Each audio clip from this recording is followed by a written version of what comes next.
Man, what's going on, man? Let me in, what?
I don't know, but I find it very weird that a dude would dress like this. Your name say King Cam, and you run around with a female kid. Now that shit weird to me. That shit weird to me, yeah, dude.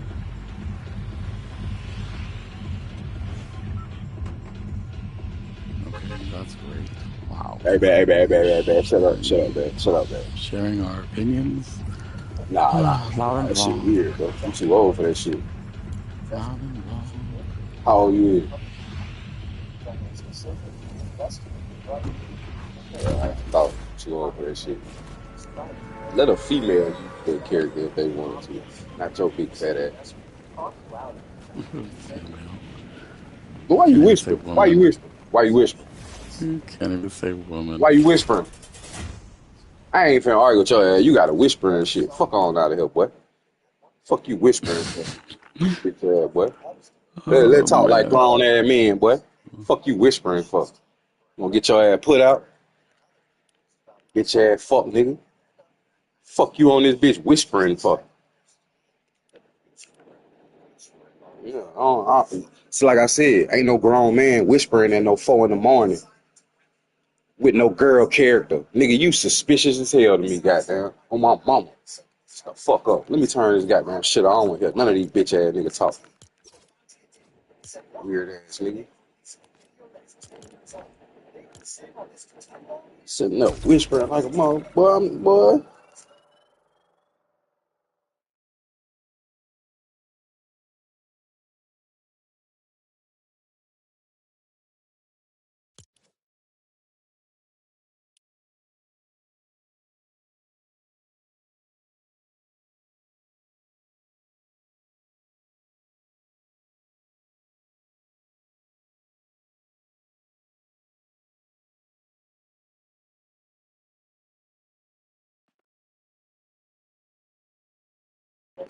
On the set, I had said something. I thought my mic was off. I forgot I had played with.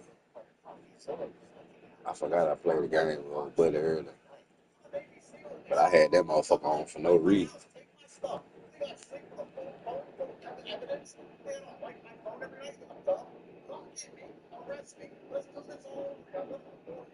I be tired of that shit too. Enjoying my shit if you ain't trying to talk. What's the point of joining? I'm sitting here playing. I play with random people all day long. I get dubs without a motherfucker I know or what else. It don't matter.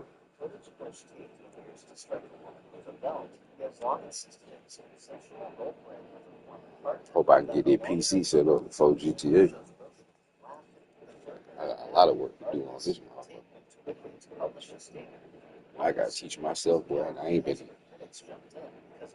up on no electronics since I was a little kid, boy. Man, let me in, man. Let me in on it. This motherfucking weird ass.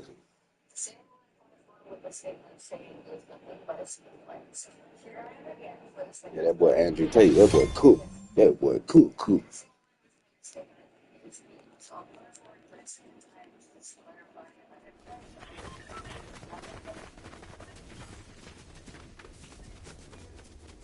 I don't know, man.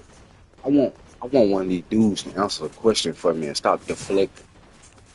Like you a grown man. Why you got a half naked girl character?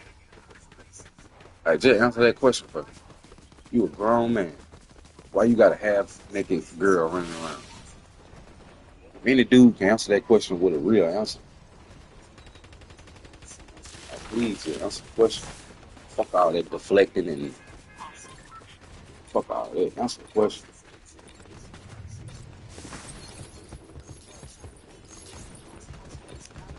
I think it's weird. I think your brain weird.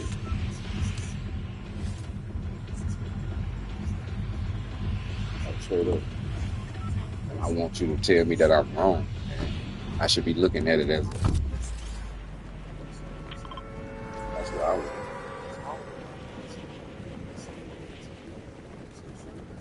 I don't want you to say, what are you worried about what I'm doing? I don't want what you say that. You say that, I'd be ready to call the goddamn FBI on his dumb ass. Shit, lock his dumb ass up right now. Fuck you, lock that bitch up. Oh, thank you. Thank you. Y'all niggas so nice.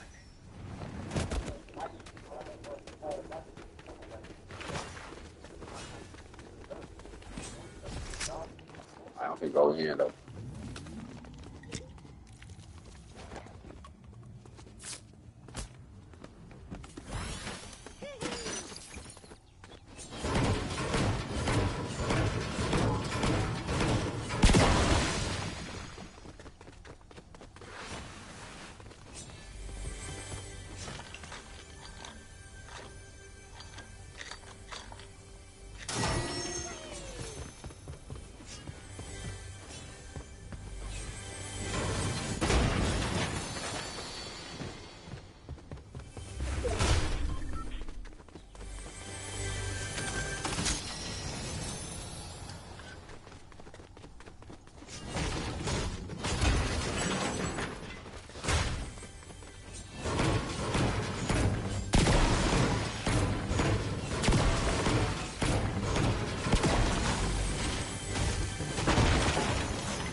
Hey, what?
Creep, oh, I'm walking with that heat. Look around, stay low, make slow down.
Man, you knew I was gonna get that win, man. Stop playing.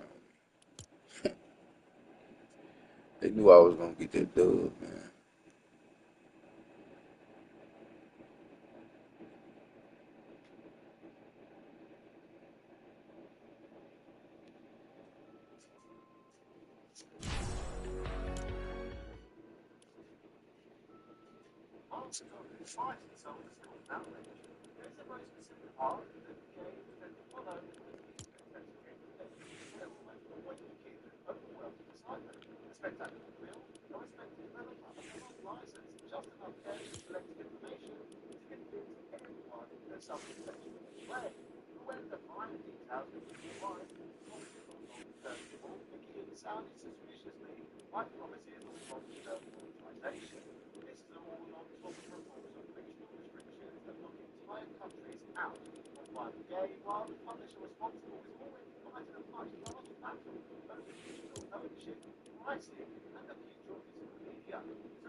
Man, I ain't got nothing in this shit.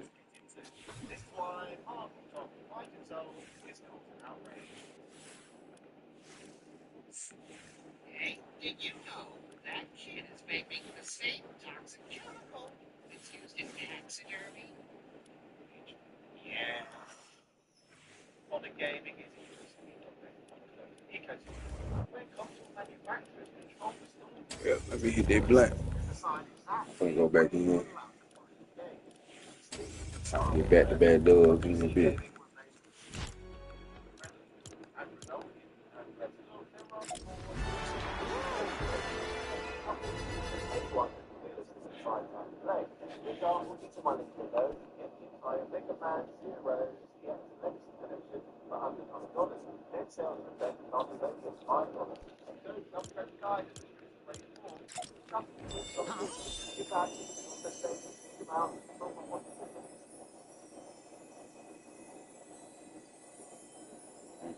Crap, boy,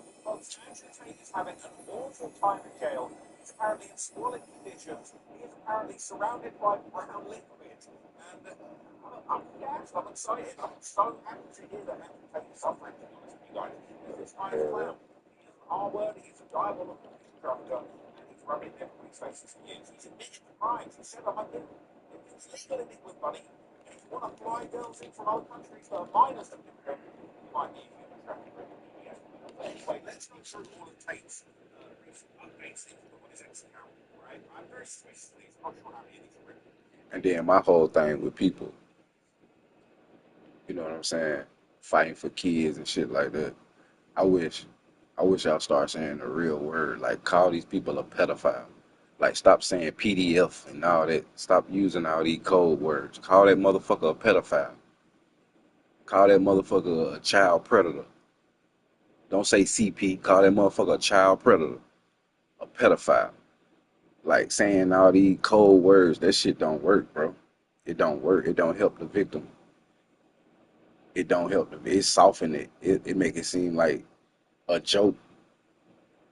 Y'all gotta start saying the real word just so you can get stay monetized. Like y'all try to get monetized off that shit. That's weird. That's another weird thing that go on.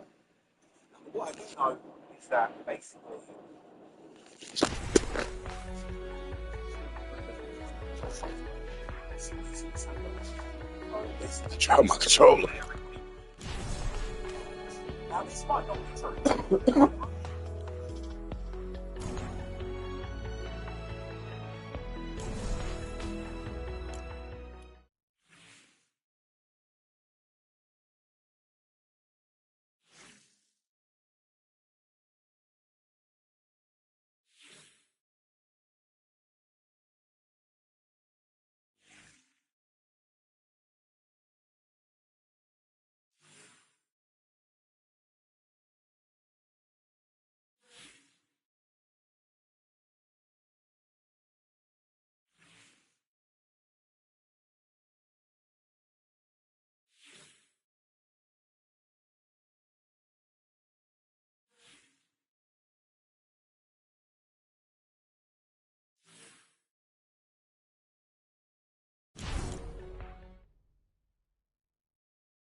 I got 66 wins this season.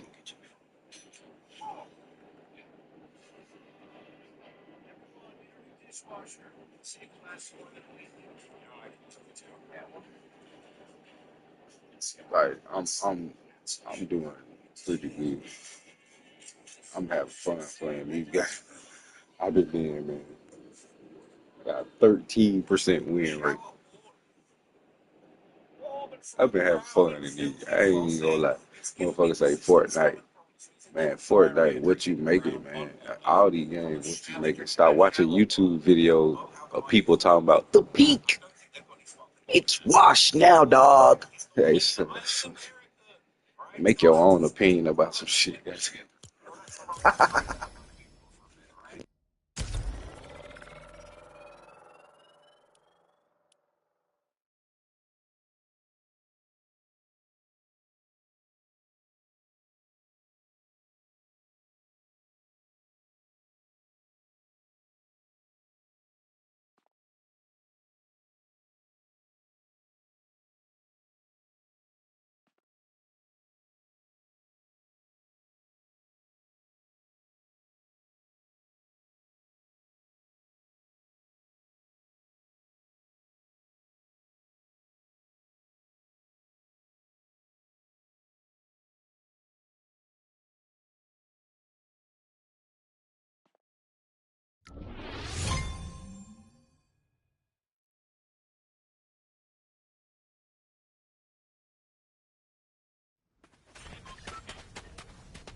Thought y'all boys just got to win, man. What you going down for?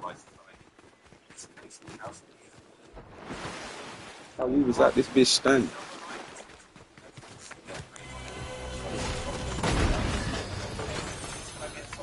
I got no money.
That is what we do. smart chemistry together, delivered solid information on a shoestring budget because they did their show from their bedrooms, and that show did better than Good Morning Football TV, which is now just a shell of its former self. Pelissero had a year left on his contract, so letting him go makes sense to me. It sucks to see a guy I like let go, but I think Pelissero will be absolutely fine going forward. I suspect he will be scooped up by nothing to be outlet business. Someone suggested he should replace Rossini at the Athletic, and that actually makes a ton of sense. I'd say the same thing about a guy like Charles Davis, who was an excellent draft analyst for the NFL Network and has been in that building since 2006. Not to mention, he's one of the most beloved people in sports media. But he's also calling college games at CBS. I suspect he'll be okay. But that's the kind of move that will probably make a lot of other people unhappy. For my money, Pelissero and Davis were the two firings that just didn't make sense, at least if you look at their quality of work objectively. If I criticized Clark for blinking into the background at ESPN, I guess the same could be said for them too. ESPN is also letting go of a few other tenures. Stefania Bell created her own niche as an injury expert for the network dating back to 2008, and unfortunately, she's on the way out. You might not immediately know the name David Lloyd, but he is one of those faces, kind of like Stan Everett or Neil Barrett, that you immediately associate with SportsCenter. Hopefully, the SportsCenter I imagine the SportsCenter theme plays anytime he walks into a room, as it should for someone who's been an anchor there since 1997. And one of the most telling playoffs for me was Carl Ravitch. He's been a mainstay of their baseball coverage since 1993.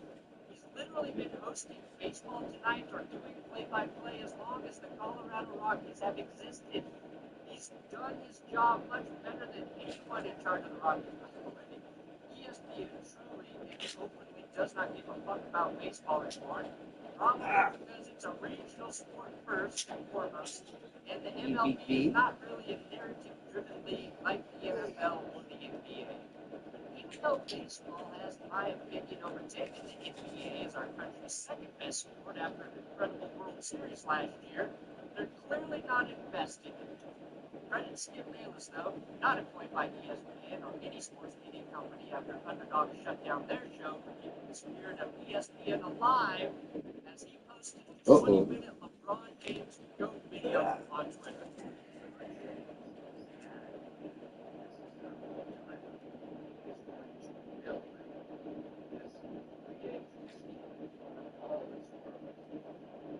To the last.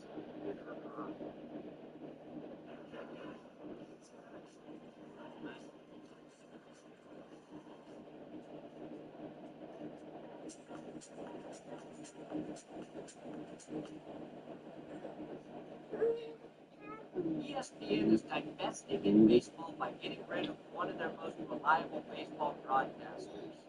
ESPN loved that Red Sox-Yankees rivalry in the 2000s, maybe a bit too much, and they covered the Bonds over Chase well with the late Pedro Gomez.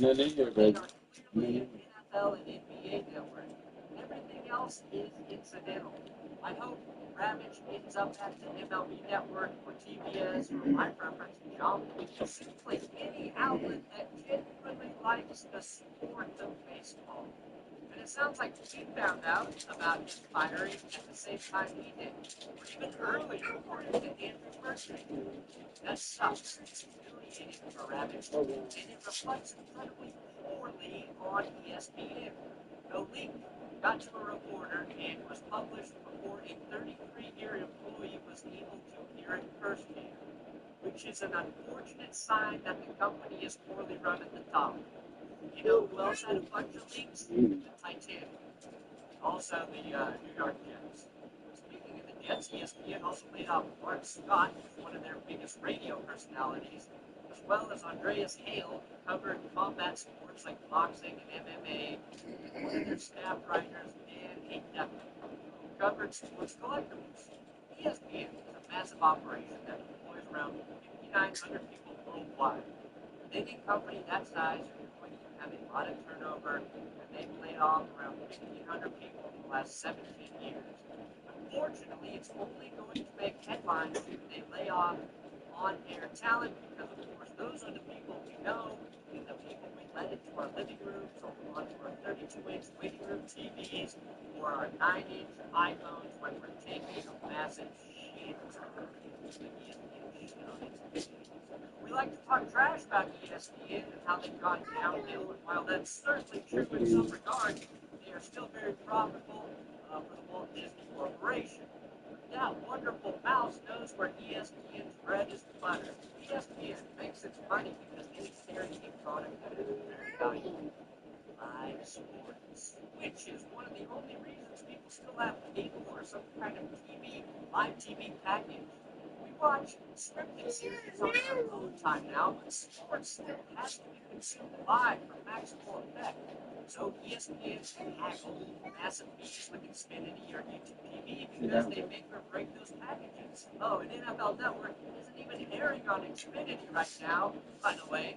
They get those fees, they sell advertising spots during live sports, and they offer a streaming service.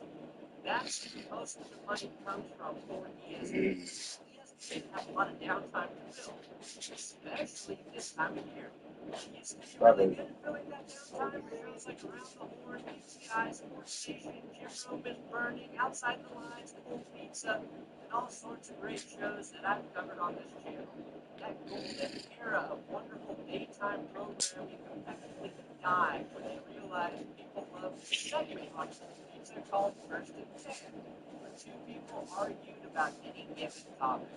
So they eventually made the whole show out of First and 10, decided to call it First and 10.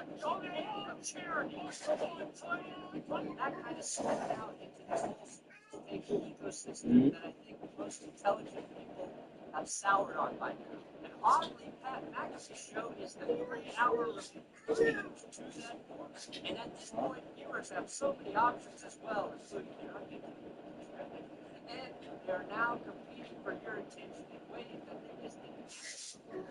You don't have to watch pre-game or post-game shows on NFL Sunday or on ESPN anymore.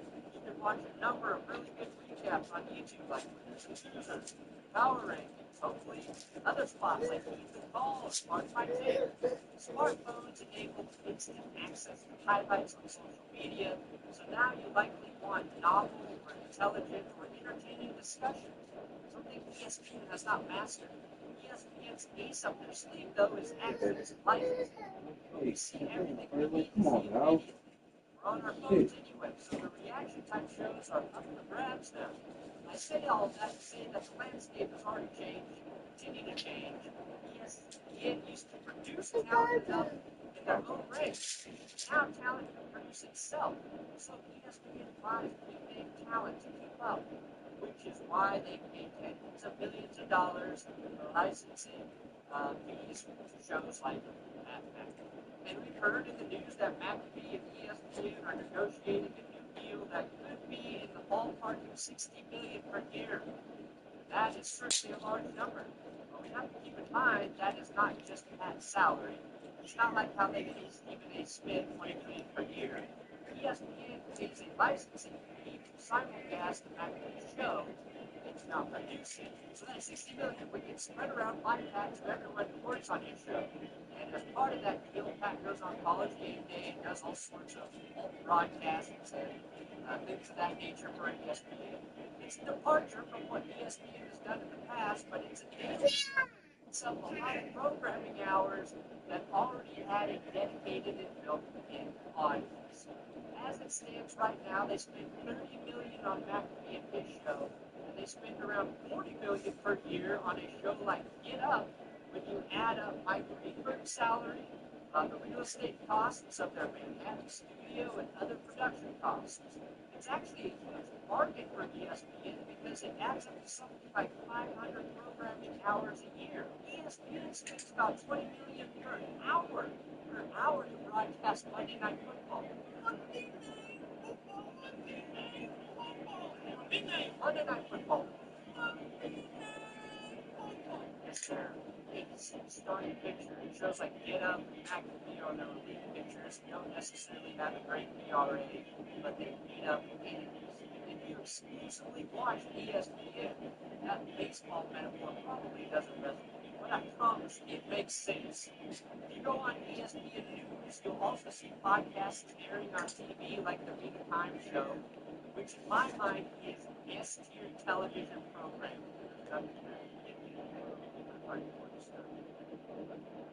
I don't think left-handed quarterbacks should be allowed to.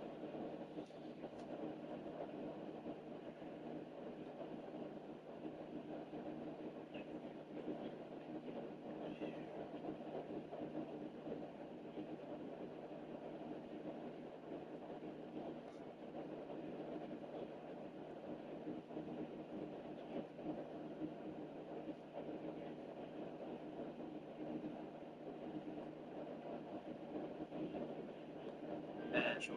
So they wanted to be the best before.